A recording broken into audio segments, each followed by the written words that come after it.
There is not an iota of doubt that the federal government is overbloated, to put it lightly, if I may say. Quite a number of parastatals not only bear about the same nomenclature, but also share practically the same missions and have not so dissimilar functions. The level of duplicity in the aims and objectives of these agencies sometimes makes one begin to wonder if the government is aware of the names and functions of a particular agency as it creates and christens yet another similar government body.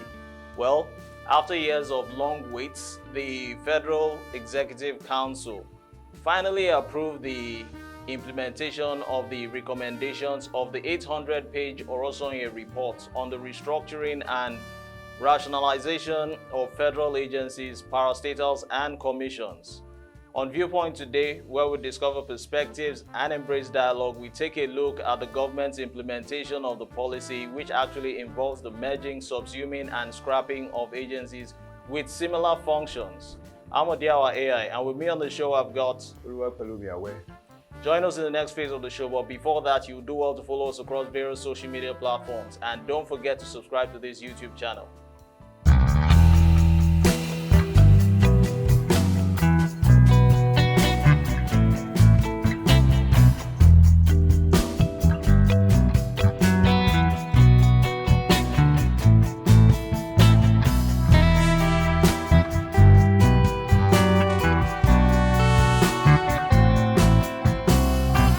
Pelumi, you're welcome to the show.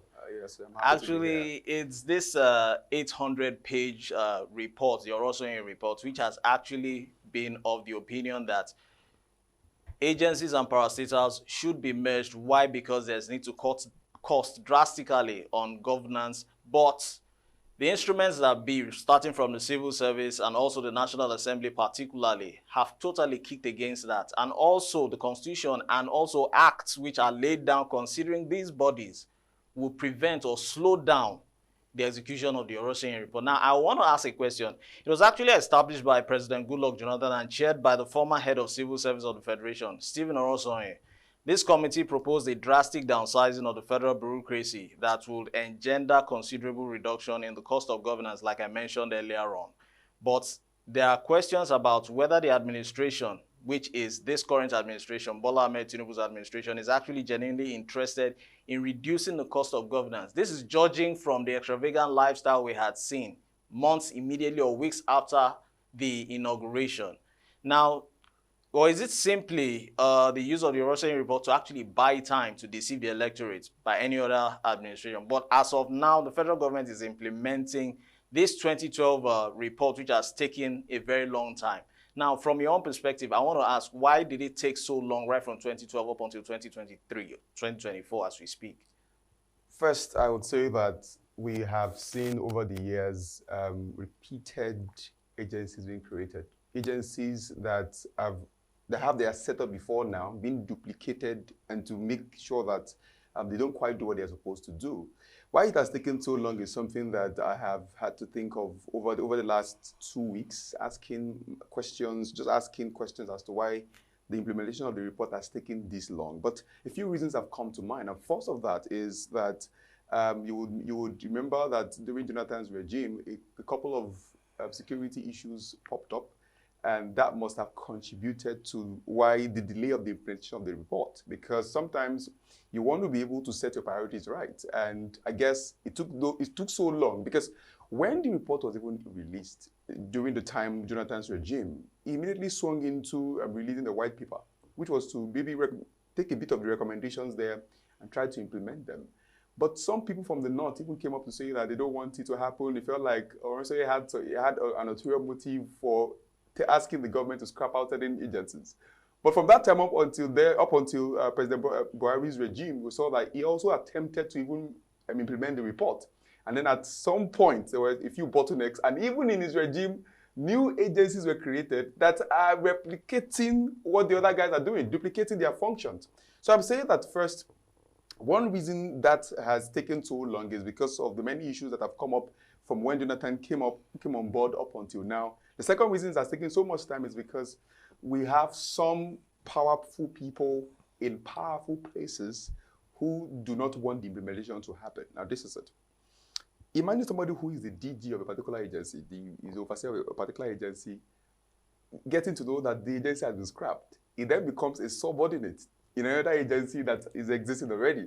You see how that can already contribute. I mean, we're in Africa. That can already contribute to how much of delay that must have caused. But again, you will also think about the fact that we don't have a procedure. In other words, that we don't have a follow-up system. There is no monitoring and evaluation to say, I ask you to do something. Have you done what I've asked you to do? Have you done what I've asked you to do? If I ask to do something and you have not done it, there should be a deadline for implementation. But it feels like it was set up. Jonathan wanted to make it happen. It felt like he had some things in that for making it happen, and then Buhari got in there again. It feels like the problem that existed when Jonathan was on board also existed when Buhari was on board for not allowing him to do it. And the issue of cutting costs is something that has been on ground for a long time. We have been on this issue for over 10 years now, to say that we cannot keep living the way we are living. We have debts to pay. We are not building organizations enough to be able to ensure that people have more jobs. And a way to now bribe the people, a way to tell them that we are employing people, is to set up agencies to absorb them into a system that we know cannot last. And now it's pretty clear. I'm glad that President Bola Ahmed Tinubu is making this move happen at this time. It's pretty clear that this is the way to go. Whilst everything on the 800-page report may not be implemented, most of what is there has to be implemented to ensure that we can cut costs. I'll give you an example. So on that, while I was reading the report, I realized that there is an agency in charge of catering and stopping HIV/AIDS, and that was set up in year 2000. And you found out that from year 2000, which was at the time we had a lot of HIV cases, no problem. Now 2000 to now is 24 years, and I checked the list of members of staff that they have about 7 on their website. I don't know how many persons work within the organization. And for how many times in a week? How many times in a week? So you have that for 24 years working. When we have a system already, an agency already in charge of whatever it is that has to do with health. So the implementation is coming at the right time, is the right call if the goal of the implementation of this report is to cut cost of governance. But also, not just that, if we pursue cutting cost of governance alone, we are wrong. We have to pursue efficiency. Because despite the fact that we have this agency on ground, there are still flaws. So there are still flaws here and there. And so the point is not just to cut the cost of governance. The point is to do that, but also to ensure that by implementing this report, we are able to ensure that there is efficiency. People sit up to know that if you don't do well, there are 1,000 persons waiting to take your spot. Oh, so on a comical note, just to make our viewers there smile or laugh, an academician in Jonathan now couldn't implement these reports, and someone who had the barrel of a gun in a boot coming in Agbada could not implement the report. Did it take a Jagaban, as it's called now, to actually address this in a ruthless manner? Well, if you follow Tinubu's history over the years, you realize that Tinubu is very ruthless. He goes in with everything he has got. And I think the people that check out his cabinet, people that he has, like Wale Edun, worked with him when he was in Lagos State. Yemi Cardoso when he was in Lagos State. So he's bringing guys, the guys that he's bringing on board. Look at, for instance, look at the floating of the exchange rate. Look at how Cardoso made it happen. Ruthless guys, they don't care. And so it's very, very clear that everybody within that sphere, within that space, knows that Tinubu does not joke with whatever he says he wants to do. And I think it's the kind of leader we need at this time, making this kind of moves. Yes. Okay. Next up now, indeed, now if we pull up that image now, seeing, I don't mean to say, okay, they are shaking hands, Tinubu and Buhari. Why? Because they watch my back. You know how we did it. This is how it's going to follow now. Now, indeed, as at only last year, 3 agencies, as you said now, were set up by Buhari. Now, these agencies include Nigeria's Data Protection Commission, the Defense Industry Technology, Research and Development Institute, and the National Education Loan Fund, which now, as we speak now, has a board and executive secretary, another lesser agency. Now, this is proliferation if we look at it that way. Now, before leaving office last year, President Buhari also created 3 other agencies. Now, these agencies were created by Tinubu. Now, Buhari has also created before leaving office. Now, despite the high cost of governance, the Senate also proposed this establishment of 376 new agencies. Now, this proliferation now, as we speak now, I believe you want to share my own perspective now. It's only replicating a bloated bureaucracy whereby you bring in people on board and then you still have to pay them. When in fact, even those who are in power, for instance, the National Assembly, they have interest in this particular body. I give you a typical example. The NCAA, whenever there are bodies to actually carry out facilitative lectures, they allot them some specified amount of cash. The DG will also request for a certain percentage. Those attending the lecture will also demand for another percentage. Now, the question I want to ask now, this corruption cycle now within these agencies, how can it be curbed?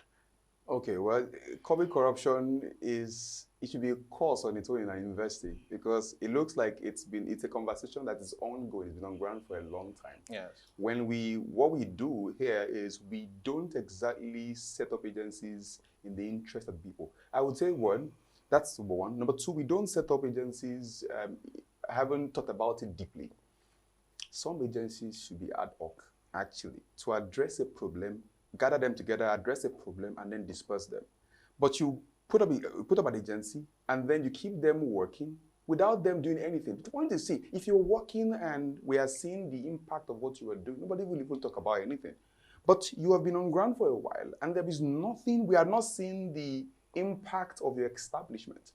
So there are a couple of things. Bureaucracy has its own not too good side, demeriting that you want to follow process without necessarily observing if it's efficient or not. And sometimes it's pretty slow. But the way we set up things in this country, I don't know who approves the establishment of agencies. Because if you say that you are the president of Nigeria and you made the move for the implementation of this policy, this report, and then you are still setting up agencies, does it mean that you didn't think about it deeply when you made an attempt to implement the report? So there's corruption in most of our systems. And I think which has cost us a lot, what President Tinubu is trying to do now is first to cut cost of governance. And to be sure about his intention, first, he removed fuel subsidy, which for many years has put Nigeria under its feet. We have suffered sincerely. We have a few people making the entire country suffer. Over 200 million people are suffering because of some persons sucking out of that particular scheme. And then he also floated the exchange rate, meaning, more persons now, the market operates on a demand and supply basis, free buyer, willing seller basis. Yes. And then those are signposts to let you know that this man is pretty serious about what he wants to do. For me, I think it's a good move to make. If the people that will make this happen have been verified, they have a track record of keeping to their words, have a track record of serving with diligence, integrity, no iota of, no spot whatsoever. If this is, and guess what he did? Immediately he declared the implementation. He set up the committee immediately. Get this done within this number of weeks so that we can move to the next phase. So I think we're getting to the point where to even steal 5 naira, you think about it twice. Because there are repercussions. Repercussion is that your passport may be seized. A couple of things are now attached to you. If you steal in Nigeria and you are in trouble, your name will be in the mud. And EFCC comes knocking at 3 a.m. Comes knocking. And because even EFCC, even EFCC in the report, there was a recommendation that to an extent it should be made. So everyone has to now sit up to say, if you don't do well, Oga, you are going home. Okay, now that takes me to my question. Now, you had mentioned something about efficiency. Now, in the Federal Civil Service structure, let's use the teachers now, for instance. Now, a body also has been merged now with the basic education scheme also. Now, these parastatals and these agencies now, wouldn't they be right to point fingers back at the government that intends to cut cost of governance when they still live a luxurious lifestyle at the legislative level, executive level, and also the judicial level? We have to be sincere with ourselves. And more than that is, I think I saw some moves by the president. Well, I will be very frank with you. I think some of the moves he has made so far so good have been spot on. It takes a man who is bold to make the steps he has taken, take the steps he has taken so far. I saw that he cut the cost of travels for his officials and his wife and all of that. That's a good move to make. And I think that's a signal to the people in the house to say, see, if we want to get this country to where it is now, the man there now doesn't have anything to lose, actually. He doesn't have anything to gain. He doesn't have anything to lose. If we want to get this country to where it is, we all need to sit up. And the way to do that is to begin to cut the cost that happens within us. For instance, somebody has said, start buying products within the country. Get cars from Innocent. Just promote what's happening within. Not necessarily Innocent. I was on YouTube the other time and I saw that even military hardware and artifacts is being produced locally here by an indigenous person. So if you can start patronizing such, I think it will do well. It will do well. So with these are conversations we should have. The cutting cost of governance should start from the top. It's not bottom-top approach. It's top-bottom approach. You start cutting costs from the top, and then by the time the people see that you are genuine, they will begin to adjust themselves. But if we start taking it from bottom top, so okay, let's start from the people, let's tax the people, let's make it difficult for them, you will only cause a level of hardship that will bet protest. We saw in the news some days ago how that some people went to loot warehouse in Abuja. And if you talk about that even more, if you want to stay on that even more, you would say that the people when people are oppressed in a way, when hardship hits people, they forget the repercussion of crime. And when people get to the point where they don't understand, they can't feel the repercussion of crime again, that they don't care about what will happen if they do evil, then we should be on our toes as a people. And so I think it's a good move that the government is trying to make. But again, a question that comes to mind is what then happens to the people who are told to go? Because we're going to abolish certain...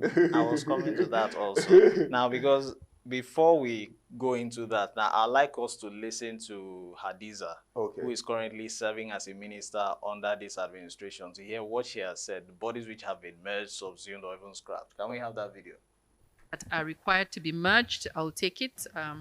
National Agency for Control of AIDS, HIV/AIDS, NACA to be merged with the Center for Disease Control in the Federal Ministry of Health. National Emergency Management Agency to be merged with the National Commission for Refugee Migration and Internally Displaced Persons. The Directorate of Technical Cooperation in Africa to be merged with the Directorate of Technical Aid and to function as a department in the Ministry of Foreign Affairs. Infrastructure Concession and Regulatory Commission to be merged with Bureau for Public Enterprises. Nigerian Investment Promotion Commission to be merged with Nigerian Export Promotion Council. National Agency for Science and Technology and Science and Engineering Infrastructure to be merged with National Center for Agriculture Mechanization and the Project Development Institute. The National Biotechnology Development Agency to be merged with the National Center for Genetic Resource and Biotechnology. The National Institute for Leather Science Technology to be merged with the National Institute for Chemical Technology. The Nomadic Education Commission to be merged with the National Commission for Mass Literacy, Adult Education and Non-Formal Education. The Federal Radio Corporation to be merged with the Voice of Nigeria. The National Commission for Museum and Monuments to be merged with the National Gallery of Arts. The National Theatre to be merged with National Troupe of Nigeria.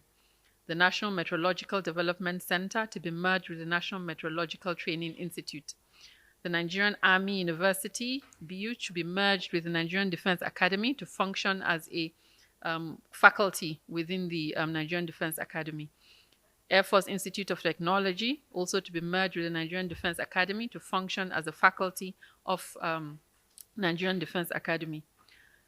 We now move to the agencies to be subsumed. The Service Compact with Nigeria Servicom to be subsumed to function as a department under the Bureau for Public Service Reform. The Border Communities Development Agency to be subsumed to function as a department under the National Boundary Commission. The National Salaries, Income and Wages Commission to be subsumed into the Revenue Mobilization and Fiscal Allocation Commission. The Institute for Peace and Conflict Resolution to be subsumed under the Institute for International Affairs. The Public Complaints Commission to be subsumed under the National Human Rights Commission.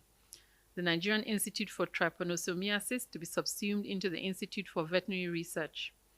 The National Medicine Development Agency to be subsumed under the National Institute for Pharmaceutical Research and Development. The National Intelligence Agency Pension Commission to be subsumed under the Nigerian Pension Commission. For agencies to be relocated, the Niger Delta Power Holding Company to be relocated to the Ministry of Power. The National Agricultural Land Development Agency to be relocated to the Federal Ministry of Agriculture and Food Security. the National Blood Service Commission to be converted into an agency and relocated to the Federal Ministry of Health. The Nigerian Diaspora Commission to be converted into an agency and to be relocated to the Federal Ministry, to the Ministry of Finance. In addition, Mr. President constituted a committee that would work within a 12-week period to ensure that the necessary restructuring and legislative amendments that are needed to ensure the full actualization of these approvals was granted. He tasked this committee with an immediate terms of reference to proceed and ensure all of these are done within a period of 12 weeks. The committee membership comprises of the following. The Secretary to the Government of the Federation will chair the committee. The Head of Civil Service of the Federation, member. The Attorney General of the Federation and Minister of Justice, member. The Honorable Minister of Budget and National Planning, member. The Director General, Bureau of Public Service Reform, member. The Special Advisor to the President on Policy and Coordination as a member.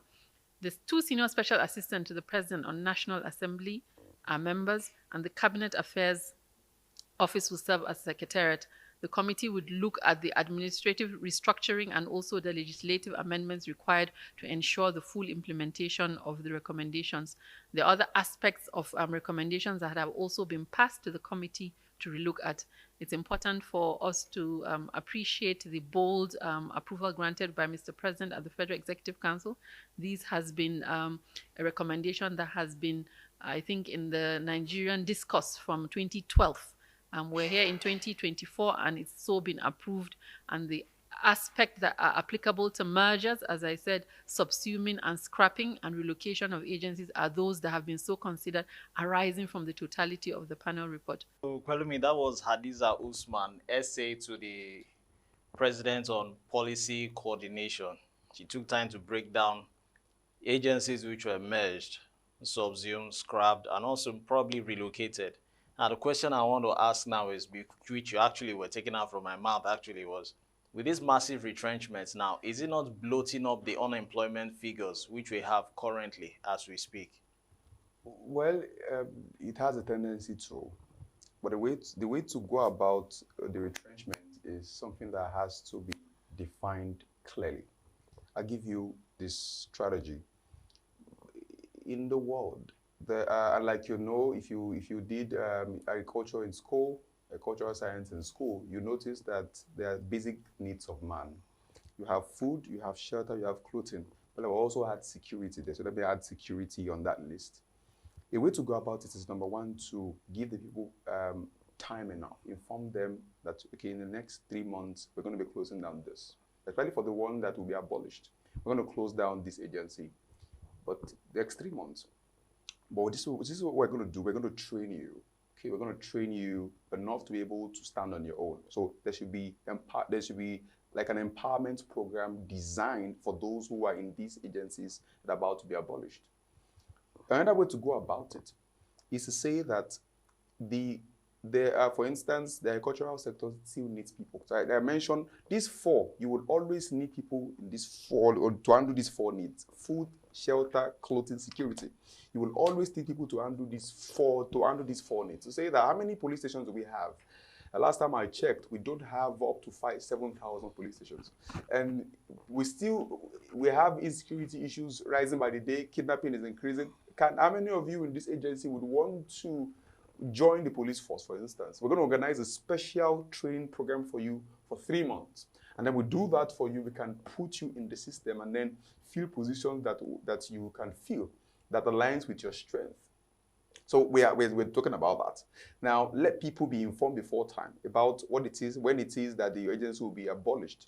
Number 2, there should be the option of veering into other particular agencies, or also handling these 4 needs. After I was talking about security, for instance, we need more persons in the police force. Which of you wants to work in this space? Also, the fact that we have increase in the cost of buying goods and food stuffs means that we need more persons in the agricultural sector. So we're talking about the other need now. How many of you will want to work in the agricultural sector? We're going to set you up properly. We're going to give you the required training, give you the required funds, put you under the right agency to be able to get things going there. It just fix people where their strength matters. The third part that they want to consider is talking about housing, for instance. Part of the function of the government is to try its best. The government in its entirety is designed to subsidize things. That's what they are for, to ensure that they take from the rich, help the poor. And so if that is to happen, we should have more housing estates everywhere in Nigeria to say, okay, how many of you want to work in this housing agency or so, in this commission?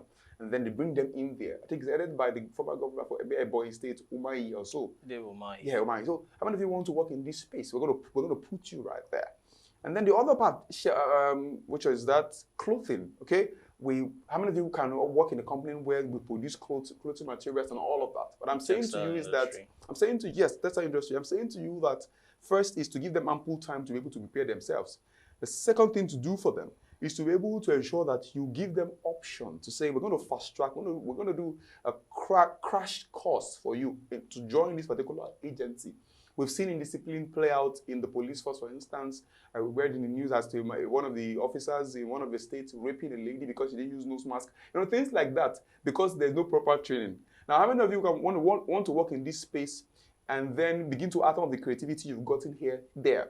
Also, we need to also begin to look at how that we can create an ad hoc system of getting people on board to say, don't worry, we're going to give you funds to set up your businesses. And then every time there is a case, we're going to set you up immediately. Because we cannot keep funding HIV agency more than we have. So far, so good. It's recommended that it's meshed, and that is good to merge it. But again, we know that there are some countries in the world today who are already predicting a virus that will come out in 4 years' time. So can you get these guys to begin to do research as to what the next virus that will break out would be? Can you get them to begin to do that? If we don't do that, engage these guys there, we'll lose our people and we'll have more persons jackpot. But beyond that, is that to say that if we don't get these things right, if we don't find a way, I've thought about what she has said. I've seen the clip before now, and just listen to her speak. Right in my head, I'm just trying to ask myself, what's on the mind of the president? What's on the mind of the agency as to, because I've seen things break down in Nigeria. They just send people out without a system to keep them going.